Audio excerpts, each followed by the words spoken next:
खुशामदीद बच्चों। आज हम हमारी एनसीईआरटी की किताब का सबक नंबर 5 के अल्फाज पढ़ना सीखेंगे। ठीक है, तो ये है आपका पेज नंबर 19। बच्चों, आप सबको याद होगा, मैंने आपको बताया था पिछली 2 वीडियोज़ में भी कि हमारे हुरूफ तहज्जी में 10 हुरूफ गुस्से वाले होते हैं, जिनमें से हमने 2 हुरूफ बहुत अच्छी तरह से याद कर लिए हैं। पहला है अलिफ और दूसरा है अलिफ मद, है ना। हमारे सबक नंबर 5 का नाम है दाल, डाल, जाल और वाव। ठीक है, ये हमारे सबक नंबर 5 का नाम है। इसमें पहले आ रही है दाल की फैमिली। दाल की फैमिली क्या कौन सी है? दाल, डाल और जाल। और चौथा हर्फ है हमारा वाव। अब वाव हमें इस सबक में इसलिए दिया हुआ है क्योंकि बेटा ये दाल है ना। अगर मैं इसे यहाँ से ऐसे गोल कर दूँ तो ये वाव बन जाता है। क्योंकि वाव की शक्ल दाल की फैमिली से मिलती हुई है, इसलिए आपको इस सबक में वाव भी दिया हुआ है। बच्चों, 2 हर्फ हमको पक्के याद हो गए हैं, अलिफ और अलिफ मद, जो कि गुस्से वाले हैं। इसके साथ आज हमें इस सबक में 4 हर्फ और पक्के याद करने हैं, दाल, डाल, जाल और चौथा वाव। पहले हमें 2 याद थे, 4 हम और याद करेंगे तो 10 में से हमारे 6 याद हो जाएंगे, है ना। 6 पक्के याद हो जाएंगे, फिर 4 हर्फ और बचेंगे, वो हम आगे के सबक में याद करेंगे। अभी हमें क्या करना है? हमें इन 2 हुरूफ के अलावा 4 हर्फ अच्छी तरह से याद करने हैं कि दाल की फैमिली, जिसमें दाल, डाल और जाल है, और वाव अपने बाद में आने वाले हर्फ से मिलाकर नहीं लिखे जाते। ये 6 हर्फ गुस्से वाले हैं जो 10 में से हमने याद किए हैं। जिन्हें गुस्सा किस बात पर आता है? इन्हें गुस्सा इस बात पर आता है कि जब भी कोई इनके बाद आता है, ये उससे कहते हैं कि तुम लेट आए हो, तुम मेरे बाद आए हो, और देर से आने वालों से मैं फ्रेंडशिप नहीं करता। तो जब भी हम हुरूफ को मिलाते हैं, अलिफ, अलिफ मद ज़बरा, दाल, डाल, जाल, वाव, और इनके अलावा 4 हर्फ और हैं जो अपने बाद वाले हर्फ के साथ मिलाकर नहीं लिखे जाते, क्योंकि ये गुस्से वाले हैं। ये उन हुरूफ से नाराज़ हो जाते हैं जो इनके बाद आते हैं। ये 6 हर्फ मैंने ऊपर लिखे हैं बच्चों, जिसमें पहले अलिफ और अलिफ मद ज़बरा, उसके बाद दाल की फैमिली और वाव। अब हम स्टार्ट करते हैं हमारा सबक नंबर 5, सफ़ा नंबर 19। इस पर पहला लफ्ज़ है दाद। ठीक है, तो दाद में सबसे पहले द की आवाज़ है। तो द की आवाज़ किस में से आती है? दाल में से। ये आपने केजी क्लास में सीखा है, मैं आपको एक बार और बता देती हूँ। दाल, डाल, जाल, वाव, ये हमारी सबक का नाम है। दाल में से द की आवाज़, डाल में से ड की आवाज़, जाल में से ज की आवाज़ और वाव में से व की आवाज़। जो इनका नाम है वही उनकी आवाज़ें हैं। आप आवाज़ सुनकर समझ जाया करिए कि ये आवाज़ किस हर्फ में से आती है, क्योंकि नाम और आवाज़ें एक जैसी होती हैं। दाल से दा से दाल शुरू होता है ना, तो दाल में से दा की आवाज़ आएगी। तो अब हमें दाद लिखना है, तो दाद लिखने के लिए सबसे पहले द की आवाज़ आती है। द की आवाज़ दाल में से आ रही है। उसके बाद कौन सी आवाज़ है? दा, आ की आवाज़ है, और आ की आवाज़ अलिफ में से आती है। ठीक है, आ की आवाज़ अलिफ में से आती है। उसके बाद दा हो गया, दा हो गया। दा के बाद मुझे लिखना है द, दाद। द की आवाज़ फिर से दाल में से आती है। अब हमें क्या करना है? इन्हें मिलाकर लिखना है।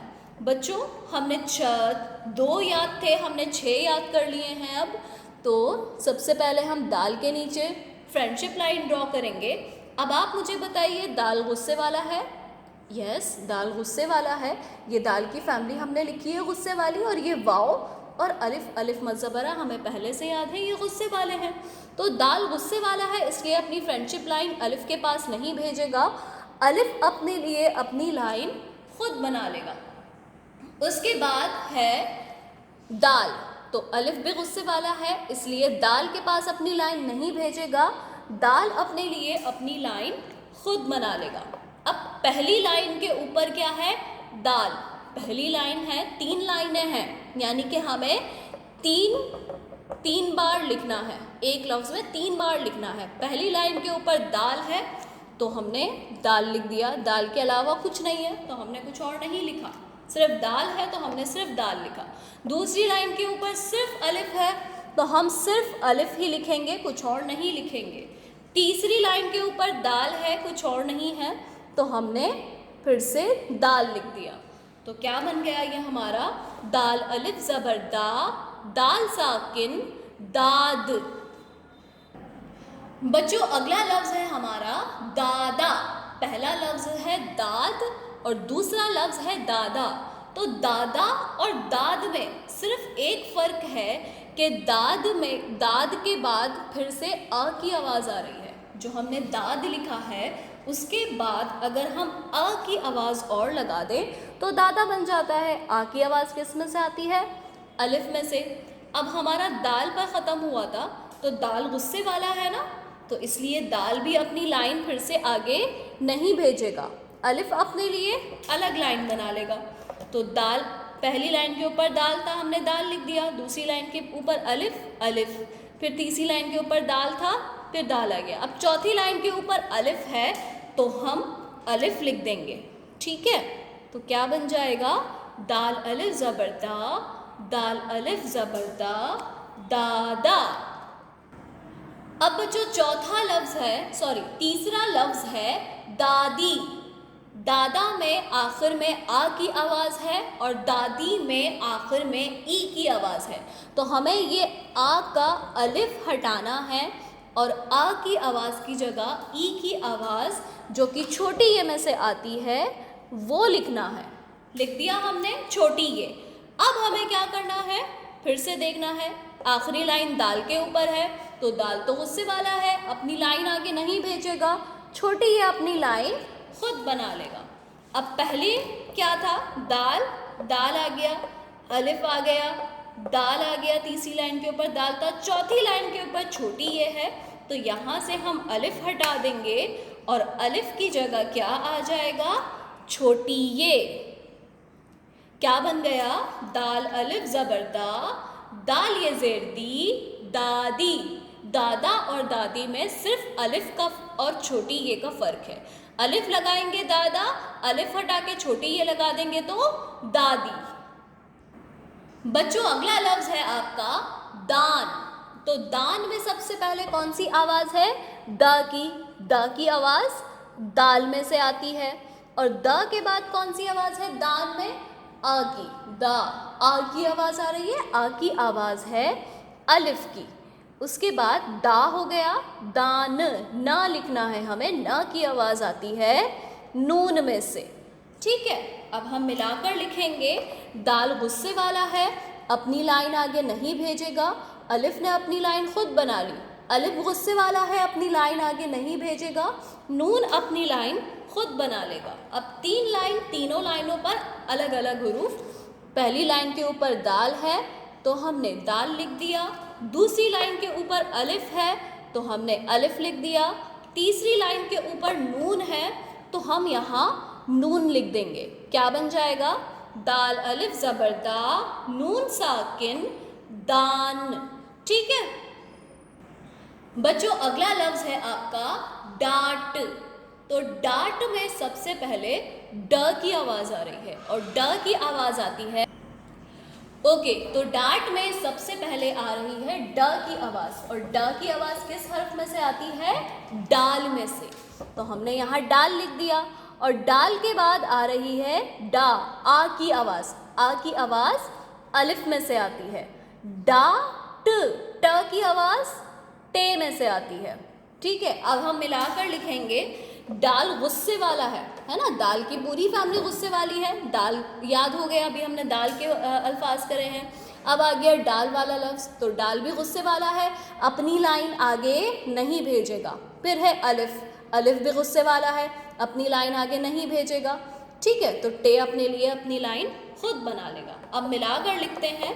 सबसे पहले है डाल, पहली लाइन के ऊपर है डाल, हमने डाल लिख दिया।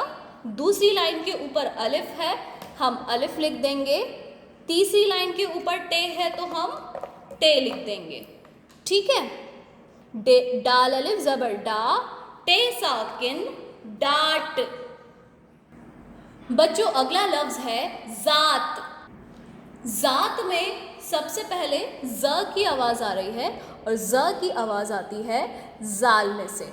ज के बाद जा, आ की आवाज़ अलिफ में से, जात, त की आवाज़ ते में से। ठीक है, अब जाल गुस्से वाला है, अपनी लाइन अलिफ के पास नहीं भेजेगा। अलिफ गुस्से वाला है, ते के पास अपनी लाइन नहीं भेजेगा। ठीक है, अब मिलाकर लिखते हैं।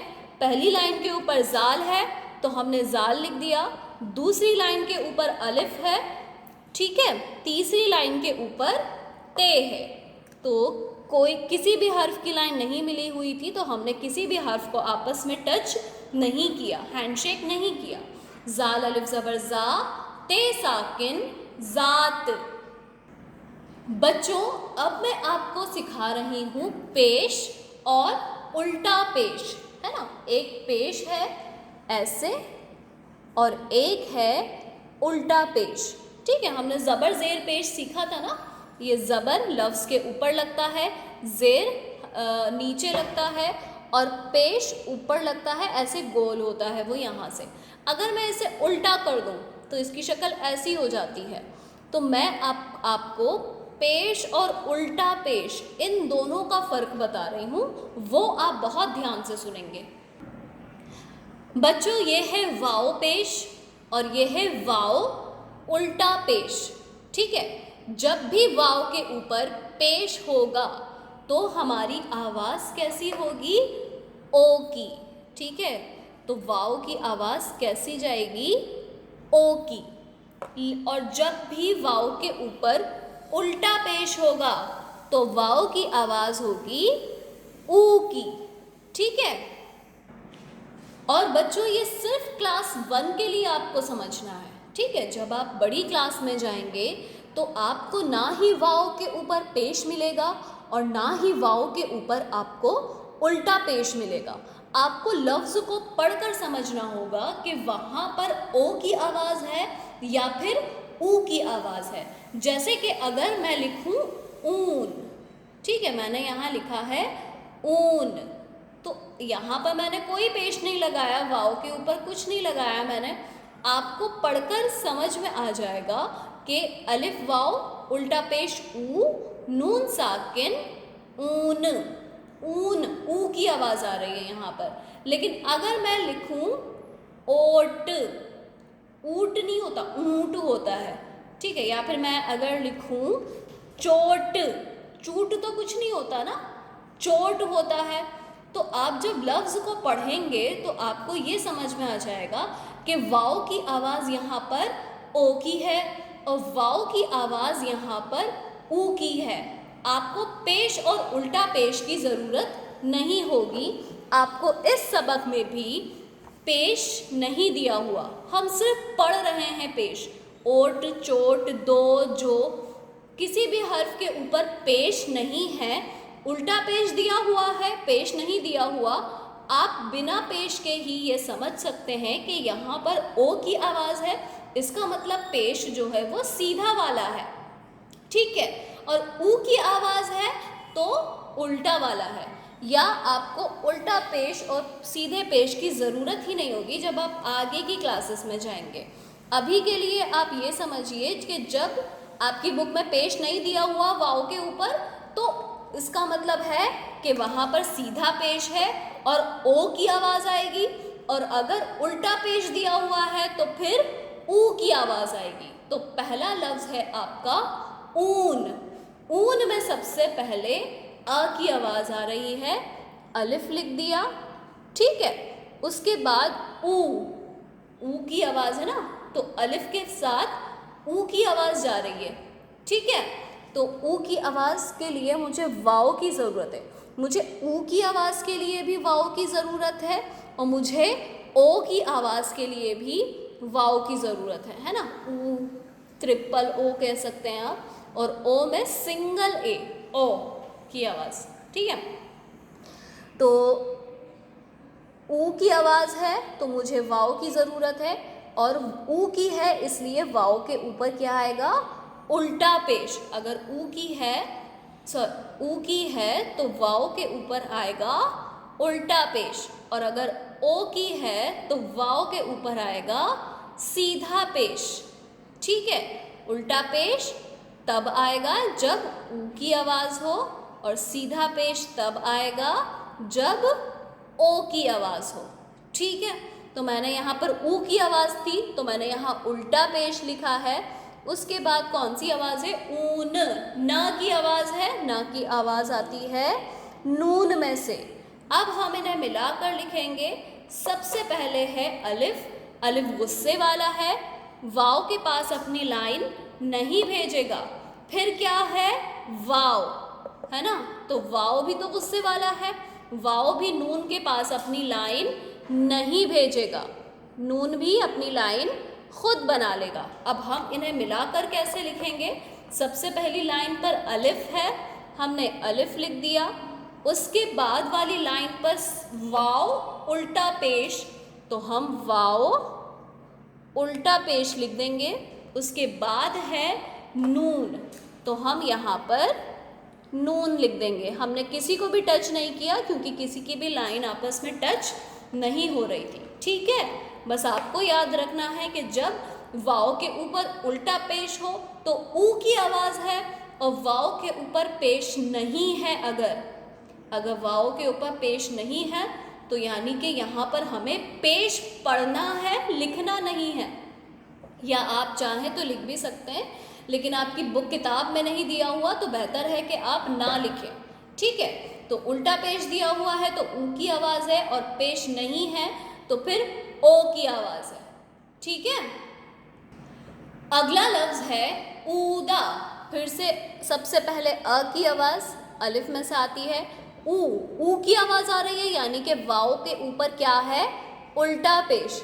फिर उसके बाद क्या है, ऊ हो गया, द की आवाज़ दाल में से, और द के बाद कौन सी आवाज़ है, आ की, अलिफ में से। अब हम मिलाकर लिखेंगे। सबसे पहले है अलिफ, अलिफ गुस्से वाला है इसलिए अपने बाद वाले हर्फ के पास नहीं जाएगा, वाव भी नहीं जाएगा, वाव गुस्से वाला है। फिर से दाल है, दाल भी गुस्से वाला है, वो भी अपनी लाइन आगे नहीं भेजेगा, अलिफ अपने लिए अपनी लाइन खुद बना लेगा, है ना। जब लाइन कोई नहीं भेजता तो हर्फ जो है अपने लिए अपनी लाइन खुद बना लेता है। अब पहली लाइन के ऊपर अलिफ है, हमने अलिफ लिख दिया। दूसरी लाइन के ऊपर वाव उल्टा पेश है तो हमने वाव उल्टा पेश लिख दिया। तीसरी लाइन के ऊपर दाल तो दाल। चौथी लाइन के ऊपर सिर्फ अलिफ, सो अलिफ, ठीक है। क्या बन गया, अलिफ वाव उल्टा पेश ऊ, दाल अलिफ ज़बर दा, ऊदा। अगला लफ्ज़ है जून।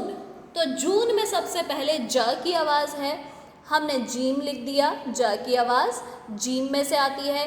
जीम के बाद है ऊ की आवाज़, जू, ऊ की आवाज़ है ना, तो ऊ वाव के ऊपर उल्टा पेश ऊ की आवाज़ आ जाएगी। फिर है जून, ना की आवाज़ नून में से। अब हम देखेंगे जीम गुस्से वाला है, बिल्कुल भी नहीं, जीम तो गुस्से वाला नहीं है, इसलिए अपनी लाइन वाव के पास भेज देगा, है ना। हमने इन हुरूफ में जीम नहीं लिखा, जीम गुस्से वाला नहीं है, वाव के पास अपनी लाइन भेज देगा। लेकिन वाव गुस्से वाला है, नून के पास अपनी लाइन नहीं भेजेगा, नून अपने लिए अपनी लाइन खुद बनाएगा। अब हम मिलाकर लिखते हैं। जीम और वाव की लाइन मिली हुई है तो जीम वाव से मिलने के लिए क्या करेगा, आधा हो गया। जब जीम आधा हो गया, नुक्ता आ गया नीचे। अब एक चीज़ और समझाती हूँ मैं। जीम आधा हो गया, जीम का नुक्ता आ गया नीचे।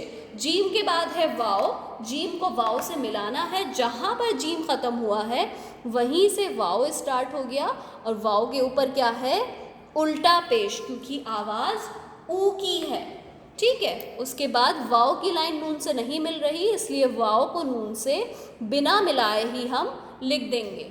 जीम वाव उल्टा पेश जू, नून साकिन जून। बच्चों मैंने यहाँ पर जीम की फैमिली लिखी है जो आपका सबक नंबर 4 भी है। आप लोग कंफ्यूज हो जाते हैं कि नुक्ता आपको कहाँ लगाना है जब हम हुरूफ को आधा करते हैं, है ना। आधा करने के बाद नुक्ते कहाँ आएंगे? वैसे तो जीम के पेट में है, चे के पेट में है, खे के ऊपर है के पास नहीं है, लेकिन जब हम हुरूफ को आधा करते हैं तो नुक्ते कहाँ आएंगे वो देखिए। जीम को आधा करते हैं, चलिए ये जीम आधा हो गया, ठीक है, ये जीम आधा हो गया। चे को आधा करते हैं, चे भी आधा हो गया, हे और खे भी आधे हो गए, है ना। सारे मैंने चारों हुरूफ जो हैं वो आधे आधे मिटा दिए। अब देखिए जब मैंने जीम को आधा किया, ये जीम आधा हो गया, कहाँ है जीम का नुक्ता? नीचे है ना, तो यहाँ पर नीचे आएगा। अब चे को आधा कर दिया मैंने, चे के नुक्ते कहाँ हैं? ऊपर नहीं है ना, नीचे हैं, तो नीचे आएंगे। हे के पास नुक्ते नहीं हैं, हे को हम ऐसे ही लिख देंगे। और खे का नुक्ता कहाँ है? ऊपर है, तो ऊपर आएगा। सिर्फ एक खे ऐसा है जिसका नुक्ता ऊपर आता है, बाकी जीम और चे के नुक्ते नीचे आते हैं और हे के पास तो नुक्ते होते ही नहीं है। समझ आ गया? अगला लफ्ज है जूता। जूता में सबसे पहले ज की आवाज़ जीम में से आती है, जू। ऊ की आवाज़ वाओ उल्टा पेश, फिर ता, जू हो गया ता। ता की आवाज़ ते में से, ता। आ की आवाज़ अलिफ में से। जीम गुस्से वाला नहीं है, इसलिए अपनी फ्रेंडशिप लाइन को वाओ के पास भेज देगा। वाओ गुस्से वाला है, ते के पास अपनी लाइन नहीं भेजेगा, ते ने अपनी लाइन खुद बना ली। ते गुस्से वाला नहीं है, अलिफ के पास अपनी लाइन भेज देगा, ठीक है। अब दो लाइनें हो गई मिली हुई, जीम और वाओ की लाइन मिली हुई है, ते और अलिफ की लाइन मिली हुई है। जीम और वाओ को मिलाना है, जीम वाओ से मिलने के लिए आधा हो गया, नुक्ता कहाँ आएगा? नीचे, ठीक है। जहाँ पर जीम ख़त्म हुआ है वहाँ से वाओ स्टार्ट हो जाएगा और वाओ के ऊपर उल्टा पेश, जीम वाओ उल्टा पेश जू। उसके बाद है ते, अलिफ से मिलेगा, इसलिए ते को अलिफ से मिलने के लिए छोटा होना है, और छोटा होने के बाद जहाँ पर ते ख़त्म हुआ है वहीं से अलिफ स्टार्ट हो जाएगा। ते अलिफ ज़बर ता, जूता, ठीक है। अगला लफ्ज़ है डूबना। ड की आवाज़ डाल में से, डू। ऊ की आवाज़ वाओ उल्टा पेश, फिर ब, डूब। ब की आवाज़ बे में से, ना। डूब हो गया, ना लिखना है। ना की आवाज़ नून में से, प्लस आ की आवाज़ अलिफ में से, ठीक है। मिलाकर लिखेंगे। डाल गुस्से वाला है, इसलिए अपनी फ्रेंडशिप लाइन वाओ के पास नहीं भेजेगा। वाओ गुस्से वाला है, बे के पास नहीं भेजेगा। बे गुस्से वाला है, नून के पास चला गया। नून भी गुस्से वाला नहीं है, अलिफ के पास चला गया। अब पहली लाइन पर डाल अकेला है तो हमने डाल को अकेला लिख दिया। दूसरी लाइन पर वाओ पेश अकेला है तो हमने वाओ और उल्टा पेश अकेला लिख दिया। उसके बाद बे, नून और अलिफ मिले हुए हैं तो हमें तीनों को मिलाना है। सबसे पहले है बे, शोशा आ गया बे का, फिर उसके बाद नून का शोशा आ गया, ठीक है। और नून के बाद अलिफ है, तो जहाँ नून ख़त्म हो रहा है वहीं से अलिफ स्टार्ट हो गया। डालवाओ उल्टा पेश डू, बे साकिन, ठीक है, डूब। नून अलिफ ज़बर ना, डूबना। अगला लफ्ज़ है ओट। ओट में सबसे पहले अलिफ की आवाज़, आ की आवाज़ अलिफ आ गया, फिर है ओ की आवाज़ है तो हमने यहाँ वाओ लिखा। ऊ की आवाज़ होती तो हम यहाँ उल्टा पेश लगाते, लेकिन ओ की आवाज़ है इसलिए यहाँ हमने उल्टा पेश नहीं लगाया। उसके बाद क्या है ओट, टा की आवाज़ तो यहाँ पर टे आ गया। अब हमें इन्हें मिलाकर लिखना है। अलिफ अब गुस्से वाला है, वाओ के पास नहीं जाएगा। वाओ भी गुस्से वाला है, टे के पास नहीं जाएगा। पहली लाइन के ऊपर अलिफ अकेला है, अलिफ को अकेला लिख दिया। दूसरी लाइन के ऊपर वाओ अकेला है, वाओ को अकेला लिख दिया। तीसरी लाइन के ऊपर टे अकेला है तो हमने टे को अकेला लिख दिया। अलिफ वाओ पेश ओ, पेश पढ़ रहे हैं ना, क्योंकि पेश जो है वो नज़र नहीं आ रहा है लेकिन हमें पढ़ना है। अलिफ वाओ पेश ओ, टे साकिन ओट, अगला लफ्ज है चोट। च की आवाज चे में से आती है, ओ की आवाज वाओ में से, और ट चोट ट की आवाज टे में से। मिलाएंगे इन्हें। चे गुस्से वाला नहीं है इसलिए वाओ के पास चला गया, वाओ गुस्से वाला है टे के पास नहीं जाएगा। चे को वाओ से मिलना है, वाओ से मिलने के लिए चे आधा हो गया, नुक्ते नीचे। उसके बाद जहाँ पर चे ख़त्म हुआ है वहीं से हम वाओ स्टार्ट करेंगे। चे वाओ पेश चो, और वाओ की लाइन टे से नहीं मिल रही इसलिए टे को हमें अलग लिखना है। चे वाओ पेश चो, टे साकिन चोट। अगला लफ्ज है दो। दो में पहले द की आवाज़ दाल में से आती है, ओ की आवाज़ वाओ में से आती है, ठीक है, बिना पेश के। फिर दाल गुस्से वाला है, वाओ के पास अपनी लाइन नहीं भेजेगा, तो पहली लाइन के ऊपर दाल अकेला है, हमने दाल को अकेला लिख दिया। दूसरी लाइन के ऊपर वाओ अकेला है तो हमने वाओ को अकेला लिख दिया। क्या बन गया? दाल वाओ पेश दो। अगला लफ्ज है जो। ज की आवाज़ जीम में से, ओ की आवाज़ वाओ में से। जीम गुस्से वाला नहीं है इसलिए वाओ के पास अपनी लाइन भेज देगा। अब लाइन भेज दी, उसे वाओ से मिलना है, वाओ से मिलने के लिए जीम आधा हो गया, ठीक है। जहाँ पर जीम ख़त्म हुआ है वहीं से मिलाकर हम वाओ स्टार्ट कर देंगे। जीम वाओ पेश जो। अब सफ़ा नंबर 20 पर पहला लफ्ज़ है वादी। वा की आवाज़ आती है वाओ में से, अ की आवाज़ अलिफ में से, वा दी। द की आवाज़ दाल में से, दी। ई की आवाज़ छोटी ए में से। अब वाओ गुस्से वाला है इसलिए अलिफ के पास अपनी लाइन नहीं भेजेगा। अलिफ भी गुस्से वाला है, दाल के पास अपनी लाइन नहीं भेजेगा। दाल भी गुस्से वाला है, छोटी ए के पास अपनी लाइन नहीं भेजेगा। अब वाओ पहली लाइन पर वाओ अकेला है, वाओ लिख दिया। दूसरी लाइन पर अलिफ अकेला है तो अलिफ। तीसरी लाइन पर दाल अकेला है तो दाल। चौथी लाइन पर छोटी ये अकेली है तो छोटी ये। वाओ अलिफ ज़बर वा, दाल ये ज़ेर दी, वादी। अगला लफ्ज़ है याद। बच्चों या की आवाज़ जो है वो छोटी ये में से आती है, बड़ी ये में से सिर्फ ए की आवाज़ आती है। छोटी ये में से दो आवाज़ें आती हैं। पहली है, एक है छोटी ई की और छोटी ई की, और दूसरी है या की। या और छोटी ई ये दो आवाज़ें हमारी छोटी ये में से आती है, तो हमें याद लिखना है। या की आवाज़ आएगी छोटी ये में से, उसके बाद या। आ की आवाज़ अलिफ में से, याद। दा की आवाज़ दाल में से। जब मिलाएंगे, छोटी ये गुस्से वाली नहीं है इसलिए उसने अपनी लाइन अलिफ के पास भेज दी। अलिफ गुस्से वाला है, दाल के पास अपनी लाइन नहीं भेजेगा। मिलाकर लिखेंगे, छोटी ये अलिफ से मिलने के लिए छोटी हो जाएगी, शोशा आ जाएगा उसके पास, उसका सिर्फ। और जहाँ पर छोटी ये ख़त्म हो रही है वहीं से हम अलिफ स्टार्ट कर देंगे, ठीक है। उसके बाद दाल है, दूसरी लाइन पर अकेला तो हमने दाल लिख दिया। ये अलिफ ज़बर या, दाल साकिन याद। अगला लफ्ज़ है देव।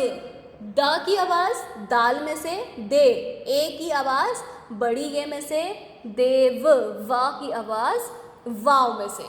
दाल गुस्से वाला है, बड़ी ये के पास अपनी लाइन नहीं भेजेगा, बड़ी ये ने खुद बना ली अपनी लाइन। बड़ी ये गुस्से वाला नहीं है इसलिए वाव के पास अपनी लाइन भेज दी। पहली लाइन पर दाल अकेला है तो दाल अकेला आ गया। फिर उसके बाद बड़ी ये और वाव की लाइन मिली हुई है तो बड़ी ये की ये वाली शक्ल है ना, एक शोशे वाली शक्ल, एक स्लैंटिंग लाइन वाली शक्ल और एक ऐसी शक्ल। ये छोटी ये और बड़ी ये तीनों की सेम है। बस अगर छोटी ये होगा तो क्या करना है, हमें नीचे खड़ा ज़ेर लगाना है। अगर खड़ा ज़ेर नहीं है तो बड़ी ये, खड़ा ज़ेर है तो छोटी ये। तो ये वाली शक्ल हमारी बड़ी ये की आ गई, ठीक है। और उसके बाद वाव को हमें मिलाना है तो जहाँ पर बड़ी ये ख़त्म हो रहा है वहीं से हम वाव स्टार्ट कर देंगे। क्या बन गया? दाल ये ज़ेर दे, वाव साकिन देव। अगला लफ्ज़ है देवी। देव, देवी। बस देव के बाद ई की आवाज़ जोड़नी है हमें। ई की आवाज़ आती है छोटी ये में से। तो यहाँ पर वाव गुस्से वाला है, लाइन आगे नहीं भेजेगा, छोटी ये ने अपने लिए अपनी लाइन खुद बना ली।